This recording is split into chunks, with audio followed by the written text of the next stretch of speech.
What is your take on the asset XRP? What do you think about it? Well, I mean, if it's going to take, it's going to be because the banks embrace it. I believed in it enough to own a little bit. I believed in it enough to, I'm very good friends with Versan and Vandel, Black Swan. I have spoken 2 years in a row in Las Vegas at the conference. It's an intriguing idea. It is. Do I know anything more about it that it will actually work? No, but I will willing to take a little bit of a gamble on it, and I own some, and it's done fairly well. And again, these are things that I think I've used a philosophy in my career that I've adopted from the Swiss, and it's really done well for me, like really well. And their philosophy is the shape of a pyramid.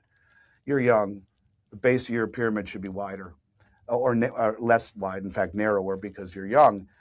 The theory of it is that as you get older, the base of your pyramid gets wider. The base of my pyramid would be things like paid for real estate, no mortgage, physical gold and silver in my possession. And you could say cash, but cash is like literally melting in terms of its value. But let's just put cash in there too, in the base of your pyramid. These are things that are very low growth. They say a money market, low growth, low yield, safe, stable, secure, not risky.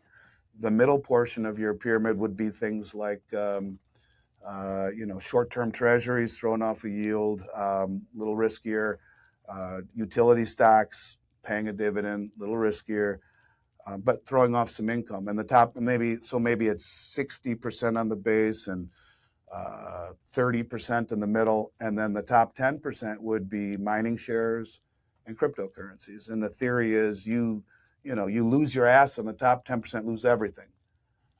You make very little, if nothing, on the middle 30, as long as the base of your pyramid is chugging along at a decent 2, 3, 4, 5% clip. And gold's averaged over 9.9% for the last 25 years. If you look at it as a whole, you never go backwards. Now, in a perfect world, you kill it on the top 10, you do fine in the middle portion, and the base is inconsequential. You can make more money on the top 10% than you can on the entire 90% below it, if you're lucky.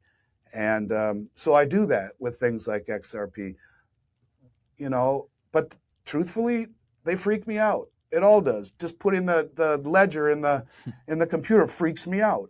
And but I'm, to me, that's speculative, but I see the wisdom in it. I see the logic in it. I see the speculation in it. But I think to invert your pyramid and put all of that kind of on the come, betting on an outcome, is silly. And I think the difference between, if we're going to call it like people, well, gold is the old grandfather. And crypto, whether it's XRP or Bitcoin, is a teenager, barely. And so you have history behind the old guy, and you have intrigue and promise